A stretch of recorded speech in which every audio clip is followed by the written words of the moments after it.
Hola a todos y todas. Bueno, el día de hoy vamos a dar inicio a la segunda actividad académica. Bueno, el tema que nos corresponde el día de hoy es acerca de la oferta de servicios. Entre algunos puntos que vamos a abordar están la relación con los proveedores, la estructura básica de costos, la determinación del precio de la gestión de la consultoría, el contrato y presentación de los servicios de consultoría, elaboración de informes de consultoría y el diseño de propuestas o planes de mejoramiento. Esto es una vez que se hace todo el proceso de la consultoría empresarial. Entrando en materia, bueno, podemos decir que viene interrogante, ¿qué es un proveedor? ¿Cuál es su significado para una pequeña y mediana empresa o industria, ¿no?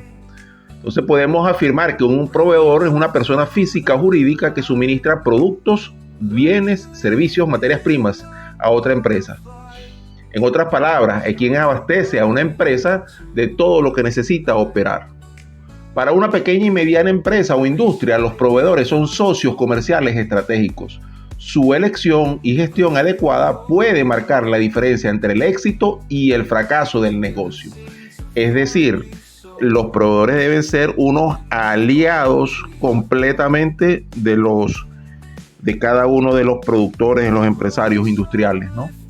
¿Y por qué son importantes? Bueno, porque nos permite tener una continuidad operativa dentro de la empresa. Tenemos o garantizamos la calidad de los productos o servicios. A través de una excelente alianza de negocios con ellos podemos tener una optimización de costos. Por supuesto, mantenemos el tema de la innovación arriba y agilidad en la cadena de suministro, ¿no? A su vez existen diferentes tipos de proveedores, ¿no? Por ejemplo, aquellos proveedores de materias primas, que son los que suministran los materiales básicos para la fabricación de productos. Los proveedores de componentes, que son los que proporcionan partes o piezas que se integran en un producto final. También tenemos los proveedores de servicios, que son aquellas empresas que ofrecen servicios como transporte, mantenimiento, consultoría, etcétera, ¿no?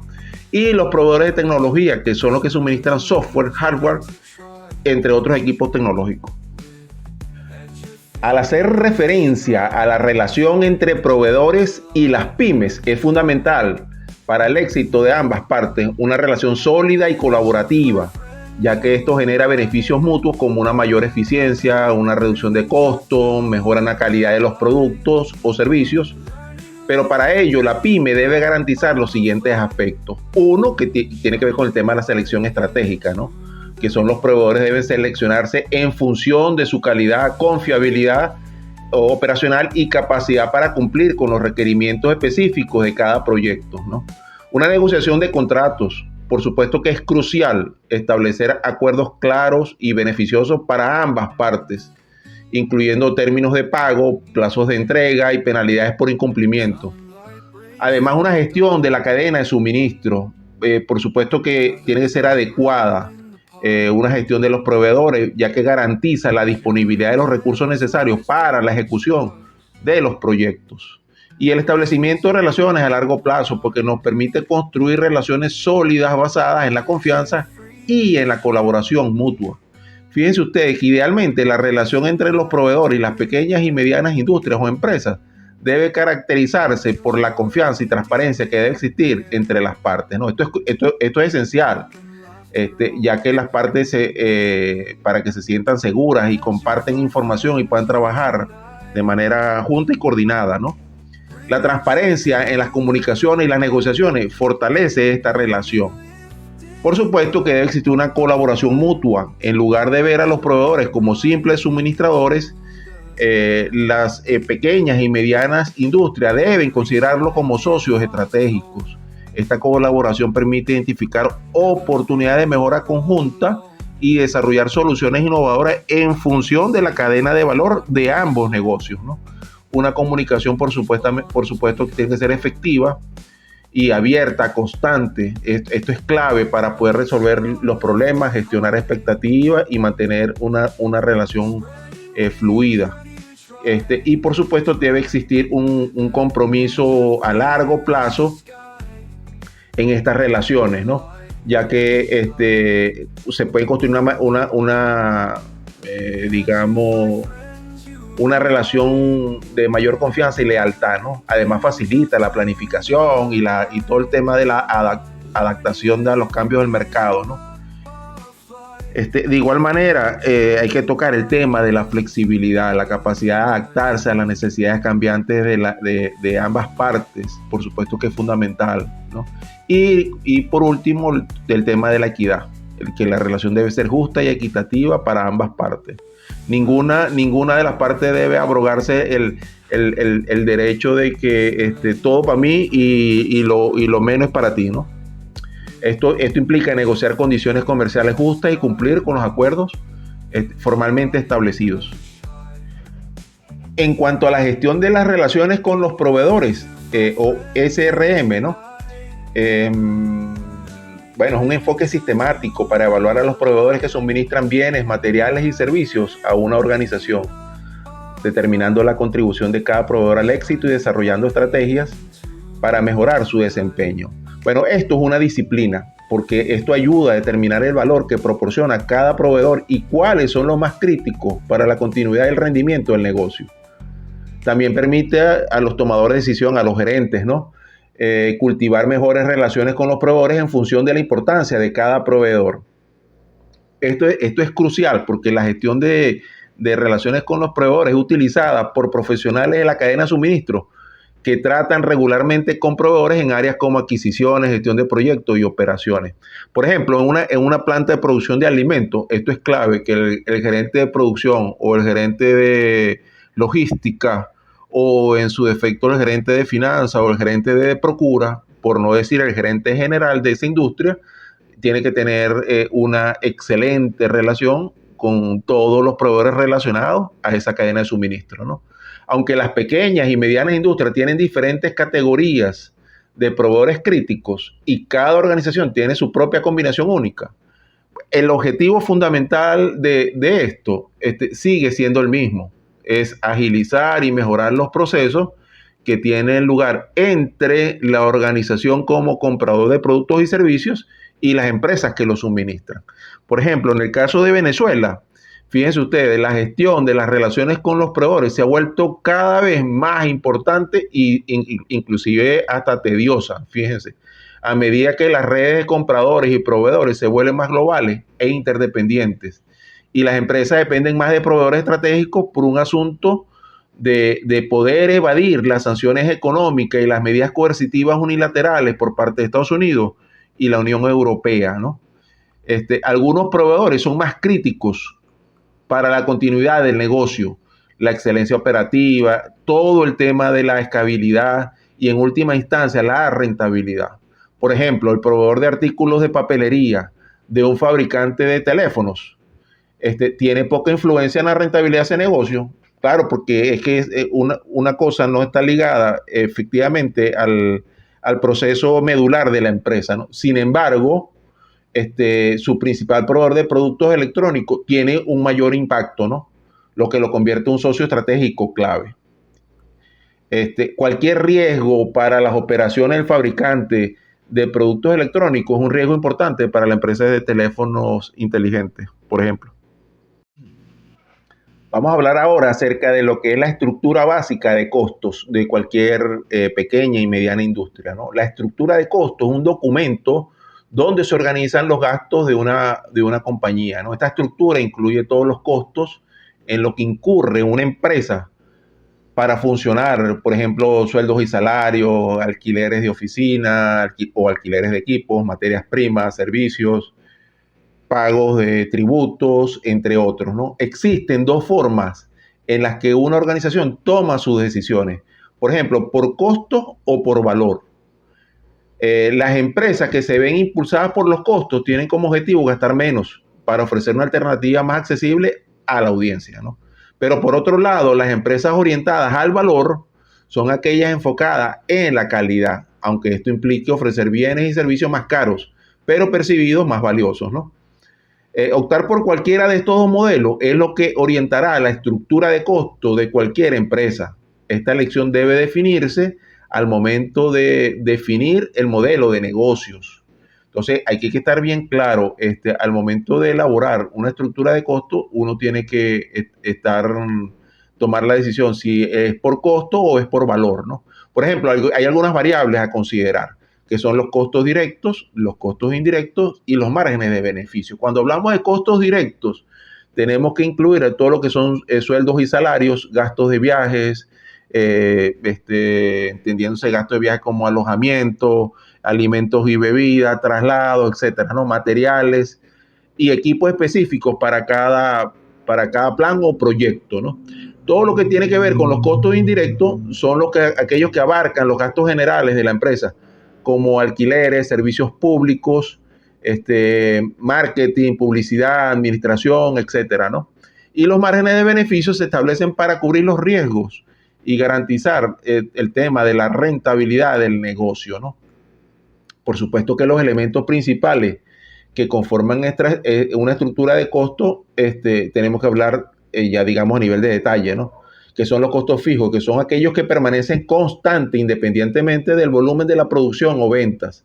Entonces, en cualquier empresa, los costos fijos son el alquiler, que es el pago mensual por un espacio físico donde opera la empresa. Por ejemplo, de repente una pequeña y mediana empresa paga un alquiler para funcionar. Bueno, entonces ahí entra esa partida dentro del costo fijo, ¿no? Lo que son los salarios, los sueldos de los trabajadores fijos como gerentes, supervisores o personal administrativo. El tema de los seguros, que son las primas de seguro de propiedad, responsabilidad civil, de los vehículos, del establecimiento, etcétera, ¿no? Las depreciaciones de los equipos, que es la pérdida de valor de los activos fijos a lo largo del tiempo, ¿no? Y los intereses de préstamos, que son los pagos por deuda a largo plazo, ¿no? Entonces, estos puntos que acabo de abordar están relacionados a los costos fijos, pero también entonces tendremos que hablar de los costos variables, que son todos los que varían directamente con el nivel de producción o ventas. Entonces, claro, a mayor producción o mayor venta, por supuesto que, digamos, el margen es mucho mayor, el margen de utilidad es mucho mayor, ¿no? Entonces, hay que calcular el costo de las materias primas. A ver, cuánto sale, por ejemplo, tomando el mismo ejemplo de una planta de producción de alimentos, ¿no? ¿Cuánto me sale si vamos a producir un pan? ¿Cuánto me sale el azúcar? ¿Cuánto me sale la sal? ¿Cuánto me sale la harina de trigo? ¿Cuánto me sale la levadura? ¿Cuánto me salen los preservantes químicos, ¿no? Por ejemplo, la mano de obra directa, que son los salarios de los trabajadores que elaboran directamente en la producción, es decir, todo el personal obrero que está dentro de esa planta de fabricación de alimentos, pues es un costo variable que tiene que ir implícito en esta partida, ¿no? El tema de las comisiones, que son pagos a vendedores basados en el volumen de ventas. Bueno, todo el personal de ventas que no tiene un sueldo fijo, sino cobra por comisión, ¿no? Todo lo que es el empaque y el embalaje de los productos también entra aquí, que son los costos asociados a preparar los productos para su envío. Y que por supuesto tiene que ver con el empaque donde vamos a guardar el alimento que vamos a comercializar a futuro, ¿no? Todo el tema del pago de los servicios, en este caso los servicios industriales, hablamos de energía, agua, gas, etcétera, ¿no? Que es el consumo de electricidad, gas relacionado con la producción. Y por supuesto tenemos que hablar de aquellos costos que son semivariables, que no son fijos, a pesar de que, por ejemplo, el consumo de agua tiene una parte fija, que es el contrato, pero otra variable que es el consumo. Igual todo lo que tiene que ver con el tema de los mantenimientos. Por ejemplo, mantenimientos de aires acondicionados, los costos de mantenimiento de estos equipos pueden tener una parte fija, que es el contrato de mantenimiento per se, pero otra variable es el tema de las reparaciones, porque hay que comprar repuestos, partes o piezas, ¿no? También tenemos que hablar de los costos indirectos, que son los gastos de administración, salarios del personal administrativo, suministros de oficina, etcétera, ¿no? Gastos de ventas, publicidad, gastos, etcétera, que fue lo que le hice referencia en este momento, ¿no? Para efectos de la evaluación de este módulo, me gustaría conversar con ustedes acerca de la estructura de costos de la empresa, de la pequeña y mediana industria, las cuales ustedes están evaluando, haciéndole todo el proceso de consultoría, ¿no? Entonces, en el aula virtual les voy a dejar un recurso de aprendizaje, un video, de cómo se formula una estructura de costo. Es bastante sencillo, de veras. Esto es bastante sencillito. Lo que sí hay que ser bastante específico para tener un número lo más cercano a la realidad, ¿no? Entonces, a manera de evaluación, estoy dejando acá en la lámina que dice evaluación, estoy dejando allí un pequeño ejercicio para que lo desarrollen todos, ¿no? Vamos a construir una estructura de costos, vamos a tomar de referencia lo de la pyme que ustedes están evaluando, por favor. Entonces, esta es la evaluación de este módulo, el módulo número 2, ¿no? Tomen en cuenta lo que es lo que acabamos de conversar, identifican los costos fijos de la empresa, hagan una lista, asúmenlo, posteriormente hagan lo mismo con los costos variables y luego de determinación del precio de la gestión de la consultoría, ¿no? La determinación del precio de estos servicios, de los servicios de consultoría, es un proceso un poco complejo que implica un equilibrio delicado entre varios factores. No se trata simplemente de sumar costos, sino de valorar el valor que se entrega al cliente y la posición competitiva en el mercado. Importante esto, mire, valorar, valga la redundancia, el valor que se entrega al cliente. Es decir, todo el proceso que usted incurre desde el punto de vista técnico, analizando una problemática y esto, a eso le llamamos nosotros el valor que le vamos a entregar al cliente. Es decir, todo el know-how, el conocimiento, la experticia que tenemos en función de un producto un producto que le estamos desarrollando al cliente, ¿no? Es importante que ustedes dispongan de esta información para que a un futuro cercano, si INAPYME decide cobrar los servicios de consultorías a terceros o en su defecto, si alguno de ustedes funda una empresa consultora, bueno, ya tienen este conocimiento, digamos, a la mano. En este punto, voy a señalar 3 métodos principales para determinar el precio de la gestión de la consultoría, basado en costos, basado en el valor y basado en la competencia. Entonces, el punto que es basado en los costos, bueno, lo calculamos sumando los costos directos e indirectos y agregando un margen de beneficio. En el caso de las leyes venezolanas, dice, mire, hasta un techo del 30%, ¿no? El que está basado en el valor se establece en función del valor que el servicio aporta al cliente, considerando los beneficios tangibles e intangibles que obtendrá, ¿no? Y está el último, que es el basado en la competencia. Este lo analizamos en función del mercado para conocer los precios de los competidores de la competencia, hacer un benchmarking, pues, y a ver cómo están los competidores y ajustar la oferta en consecuencia. Entonces, aquí ahorita voy a desarrollarlos cada uno por separado. Entonces, es importante que tomen nota que los costos los podemos calcular con estos 3 parámetros. Bueno, oído al tambor, voy con el primero. Determinación del precio basado en costos.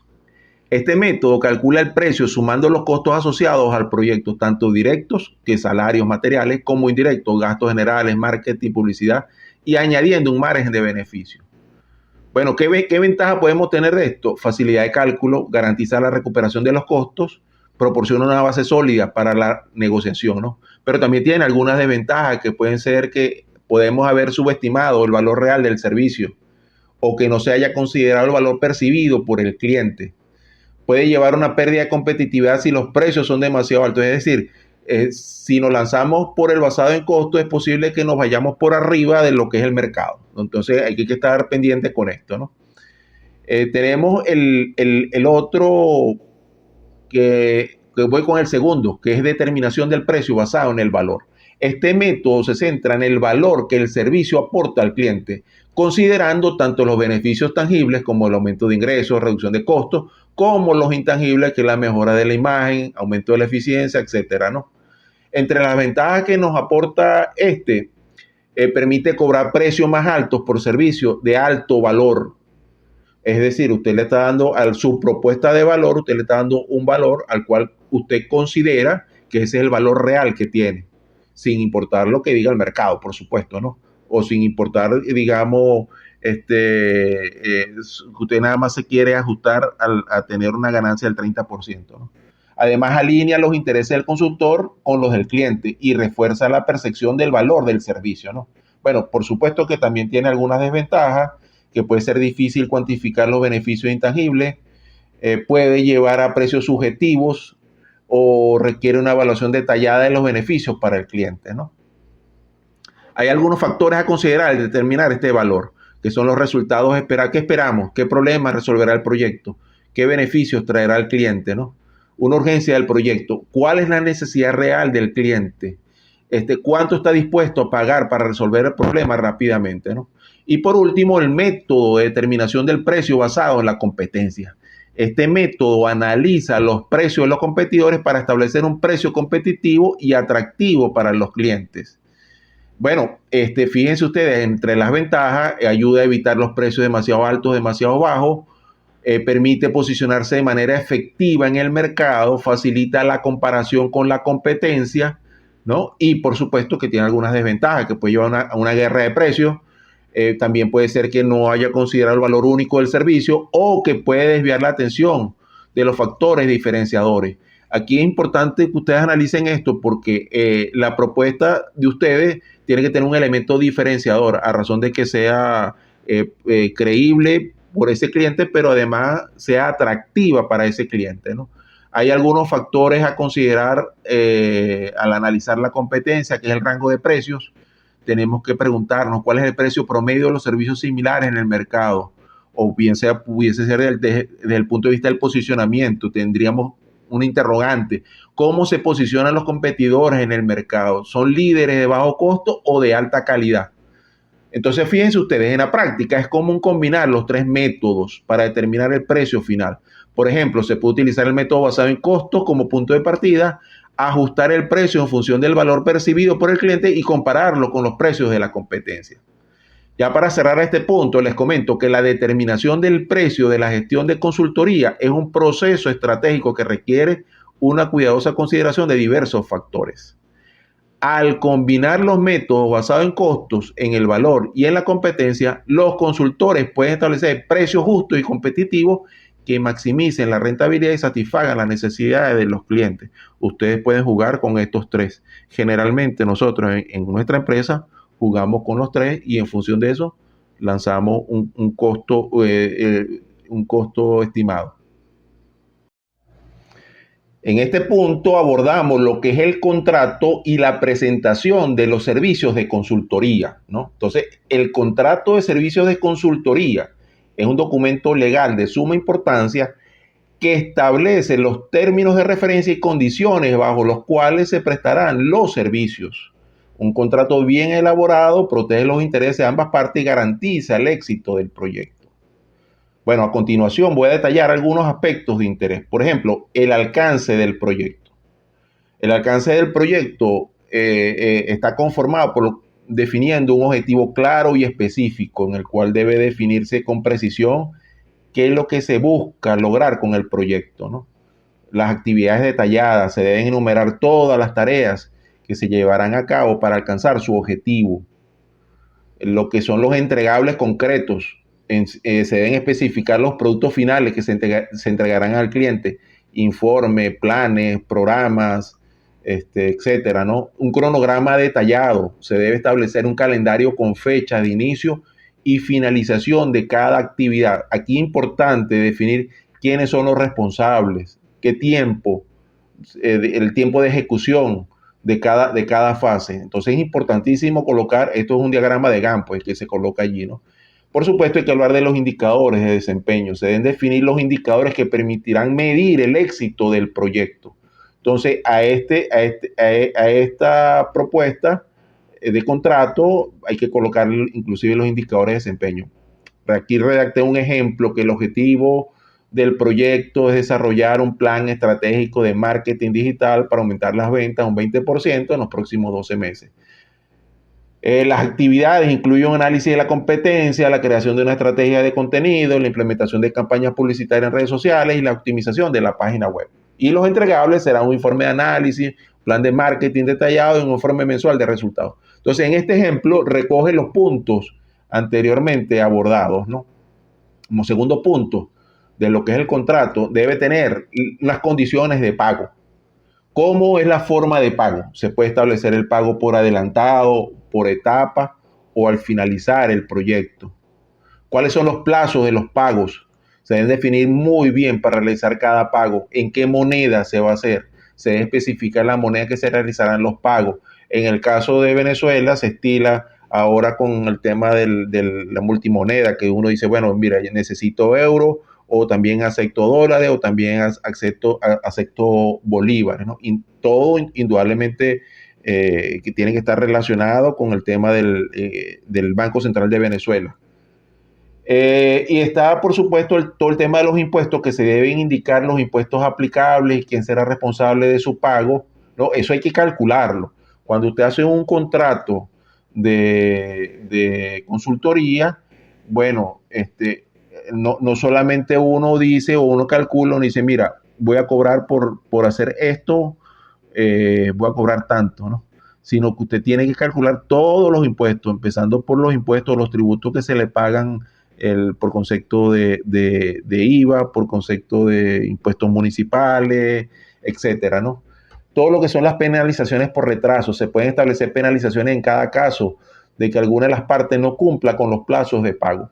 Mire, aquí es importantísimo esto, porque dentro de estas penalizaciones, ¿qué ocurre? De que hay muchas empresas que después que firman el contrato de consultoría, luego no quieren pagar a las fechas, ¿no? Y entonces, ¿qué ocurre esto? Que si usted tiene como empresa consultora a un grupo de consultores contratados para la ejecución de un proyecto en particular, bueno, usted tiene que estar tiene que banquear, como se dice coloquialmente, ¿no? Tiene que sostener en el tiempo esos pagos mientras la empresa le hace los pagos correspondientes a ustedes, ¿no? Otro ejemplo, por ejemplo, el cliente realizará un pago inicial del 30% al firmar el contrato. El 70% restante se pagarán dos cuotas iguales al finalizar cada fase del proyecto. Los pagos se realizarán en divisa o equivalente en moneda nacional según la tasa cambiaria del Banco Central de Venezuela para ese día. Es lo que estábamos conversando, ¿no? Como tercer punto, señalo las responsabilidades de cada parte. Entonces, ahí por parte del consultor hay una responsabilidad y por parte del cliente hay otra, ¿no? Con respecto al consultor, es prestar los servicios acordados, cumplir con los cronogramas formalmente establecidos y entregados y aprobados y firmados por las partes, mantener la confidencialidad de la información del cliente.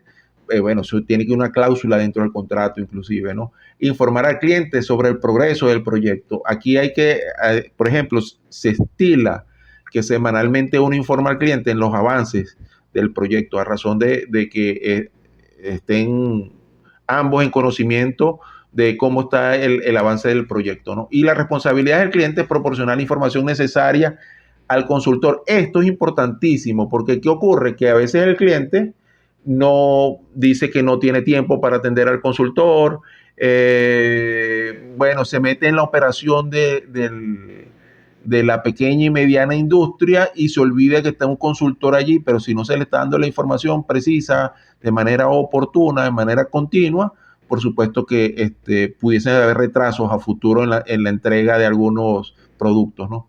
Aprobar los entregables, esto es importantísimo, pero aprobarlo significa que tienen que discutirlo previamente y discutirlo a razón de que puedan ser presentados más adelante, si no a la gerencia general, a un directorio en este caso, ¿no? Y realizar los pagos según lo establecido en el contrato. Entonces también señalo o identifico un ejemplo. Por ejemplo, el consultor se compromete a proporcionar un informe mensual del progreso y asistir a todas las reuniones programadas. Pero también el cliente se compromete a proporcionar acceso a los sistemas informáticos necesarios y a designar un representante para coordinar el proyecto, ¿no? Como punto 4, puedo identificar lo que es la solución de los conflictos, que es la negociación directa, que en primer lugar se intentará resolver por cualquier disputa mediante la negociación entre las partes, sino a través de una mediación. Si la negociación directa no tiene éxito, se puede recurrir a un mediador neutral o en su defecto un arbitraje. En caso de que la mediación no resuelva el conflicto, se puede someter al arbitraje. Y la jurisdicción se debe especificar el foro competente para resolver cualquier litigio, ¿no? Ahí estoy dejando un ejemplo. Y otro otros aspectos importantes a considerar pudiese ser el tema de la confidencialidad, el tema de la propiedad intelectual, la terminación del contrato o por fuerza mayor. En el tema de la confidencialidad es fundamental incluir una cláusula dentro del contrato para proteger la información sensible del cliente. Todo lo que es la propiedad intelectual se debe definir quién será el propietario de los entregables y de cualquier desarrollo realizado durante el proyecto. Con el tema de la terminación del contrato, se deben establecer las condiciones bajo las cuales cualquiera de las partes puede dar por terminado el contrato o por fuerza mayor se debe incluir una cláusula que exima a las partes de la responsabilidad en caso de eventos imprevistos como desastres naturales o pandemias. Bueno, un contrato de servicios bien elaborado es esencial para garantizar una relación comercial exitosa entre las partes. Al definir claramente el alcance del proyecto, las condiciones de pago, las responsabilidades de cada parte y los mecanismos para resolver conflictos, se evita la incertidumbre y se promueve la colaboración entre el consultor y el cliente, que a la larga y lo que se quiere es tener una buena relación en una línea de tiempo mientras dure el contrato de servicio, a razón de poder cumplir con todos los requerimientos del cliente y uno satisfacer esa problemática.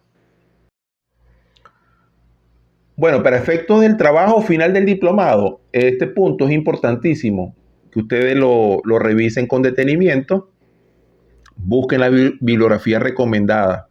Recomendamos una bibliografía de México que se llama Metodología IDIT PYME. Por cierto, en mi canal de YouTube hay un pequeño video sobre ese tema, ¿no?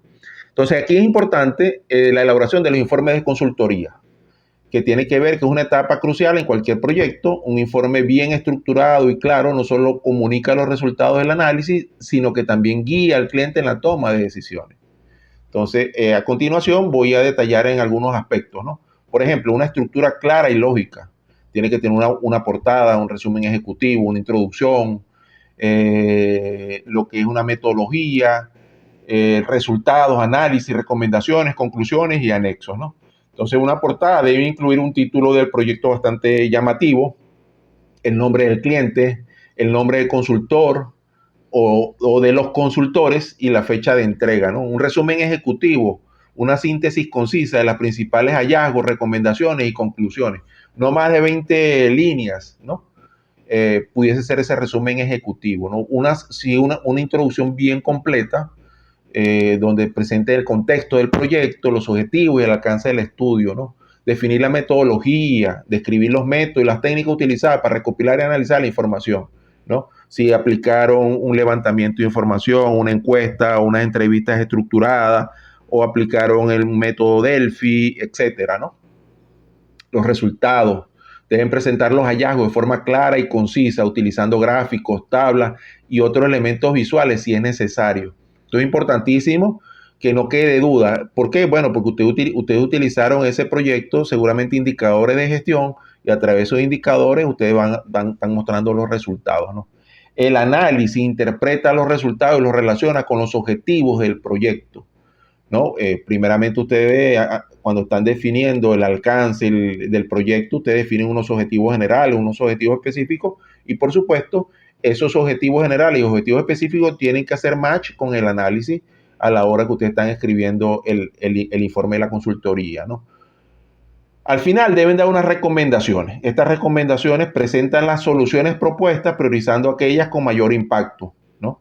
Todas estas recomendaciones o conclusiones que salen de las matrices que ustedes hacen de fortalezas, debilidades, oportunidades y amenazas, ¿no? En las conclusiones resumen los principales puntos del informe y reafirma las recomendaciones.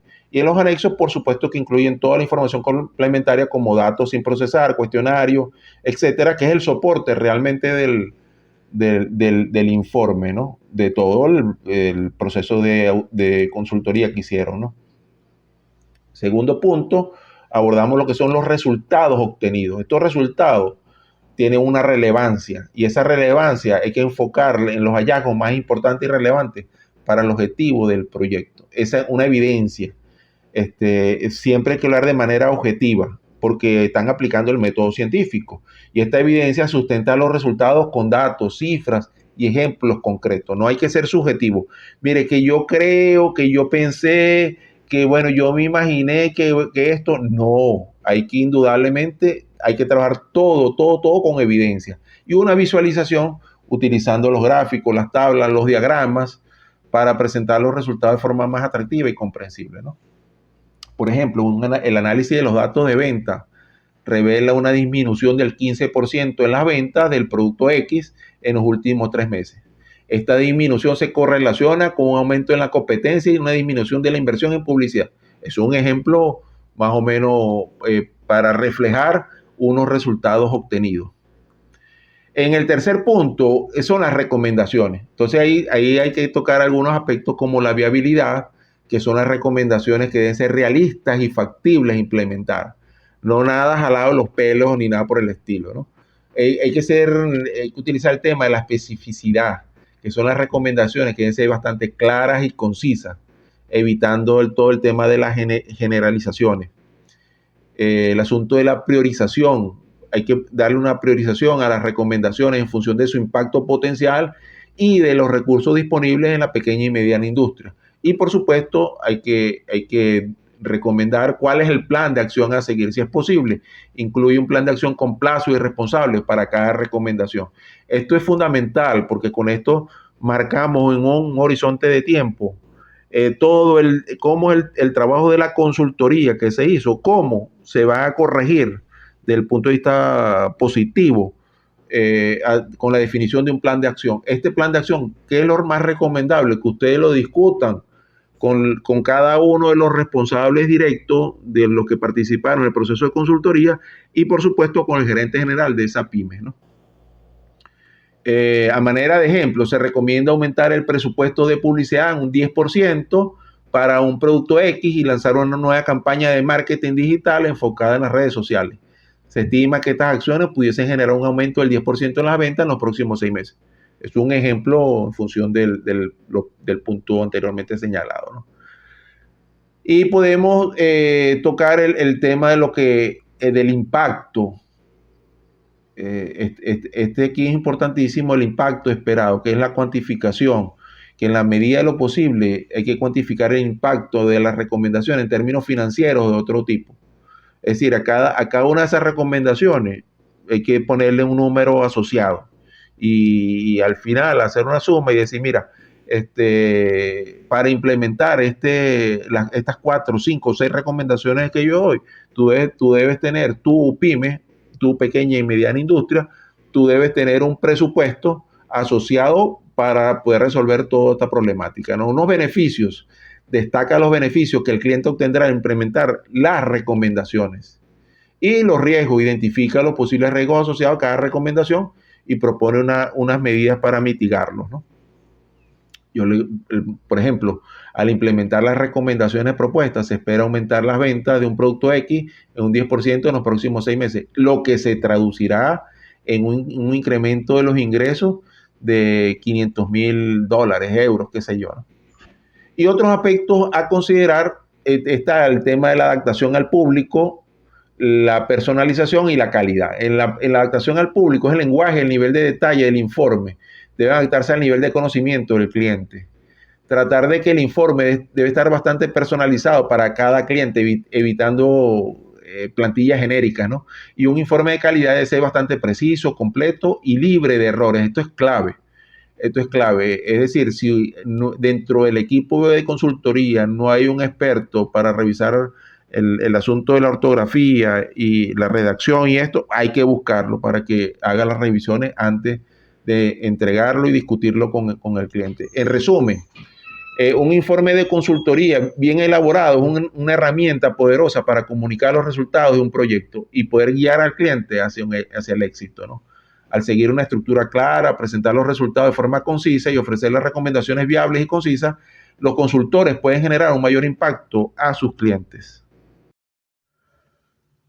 Bueno, en este último punto, que es el diseño de propuestas o planes de mejoramiento. El diseño de propuestas o planes de mejora es un proceso fundamental en la consultoría, ya que sienta las bases para la transformación y el crecimiento de una organización. Entonces, aquí tenemos que tocar lo que es el análisis de la situación actual para hacer el diagnóstico. Pudiésemos utilizar una matriz FODA, que son las fortalezas, donde identificamos los aspectos positivos de la organización, los recursos, las capacidades y ventajas competitivas. Abordamos las debilidades, detectamos las áreas de mejora, de eficiencia, limitaciones y riesgos, las oportunidades, donde exploramos las tendencias del mercado, las nuevas tecnologías, las oportunidades de crecimiento, y las amenazas, donde identificamos los factores externos que podrían afectar negativamente a la organización, los competidores, cambios en regulación, etcétera, ¿no? Algunas herramientas útiles para el análisis de la situación actual, no solamente es una matriz FODA, pudiesen hacer encuestas, entrevistas, análisis de datos, benchmarking, etcétera, ¿no? Como segundo punto, hay que abordar lo que son los objetivos estratégicos, que tienen que ser SMART. Cuando hablamos de SMART, son los objetivos que deben ser específicos, medibles, alcanzables, relevantes. Y cuando hablamos de medibles, por supuesto que tenemos que hablar de indicadores de gestión. Entonces aquí es importantísimo que esos objetivos deben cumplir con estas condiciones, ¿no? Que deben estar alineados, una alineación, ¿no? Los objetivos deben estar alineados con la visión y la misión de la organización, que es la filosofía de gestión fundamentalmente, ¿no? Y deben tener una jerarquía, deben estar jerarquizados de lo más generales a lo más específico. A manera de ejemplo, vamos a colocar, aumentar las ventas en un 15% en los próximos 12 meses a través de la implementación de una nueva estrategia de marketing digital, pudiese ser, ¿no? El tercer punto, que son las acciones a implementar. Entonces, aquí podemos abordar lo que es la especificidad, que cada acción debe estar claramente definida, indicando qué se va a hacer, quién lo hará y cuándo se hará. Debe tener una secuencia, las acciones deben estar de forma secuenciada, de manera lógica, considerando las interdependencias entre ellas. También tocamos lo que son los recursos, donde se deben identificar los recursos necesarios para llevar a cabo cada acción, lo que es el presupuesto, personal, tecnología, etcétera, ¿no? Y los responsables, que se deben asignar un responsable por cada acción. A manera de ejemplo, bueno, vamos a lanzar una campaña de publicidad en redes sociales en el mes de noviembre, con un presupuesto de tantos dólares. El responsable será el gerente de marketing digital, ¿no? Y el número 4, que lo que tiene que ver con los indicadores de desempeño o los KPI, que tienen que ser relevantes porque deben estar directamente relacionados con los objetivos establecidos. Claro, por cada objetivo debe haber al menos un indicador, ¿no? Y por cada objetivo debe haber al menos una meta. ¿Que debe ser medible? Bueno, deben ser cuantificables y fáciles de medir. Que los datos para medir estos KPI deben ser fáciles de obtener y que debe establecer una frecuencia de medición de estos indicadores, bien sea de manera mensual, trimestral o anual, ¿no? A manera de ejemplo, por ejemplo, el número de nuevos clientes adquiridos por mes es un indicador. ¿Cuántos nuevos clientes tuve este mes? El retorno de la inversión en publicidad, la satisfacción del cliente, etcétera, ¿no? Y otras consideraciones importantes en este punto es el plan de comunicación, todo lo que es el tema de la gestión del cambio, el seguimiento y la evaluación. Por ejemplo, en el plan de comunicación es fundamental comunicar el plan de mejora a todos los involucrados en la organización. O con el tema de la gestión del cambio, implementar un plan de gestión del cambio para minimizar la resistencia al cambio. Eso hay que trabajarlo de manera coordinada y de manera paralela. Mientras viene el cambio, digamos, la gestión del cambio va por un lado y por el otro lado, de forma paralela, va todo el tema técnico, lo que se está haciendo. En resumen, la oferta de servicio de la consultoría implica un proceso complejo que requiere una planificación cuidadosa y una ejecución eficiente, desde la relación con los proveedores hasta la elaboración de informes y propuestas. Cada etapa es fundamental para garantizar la satisfacción y el éxito del proyecto.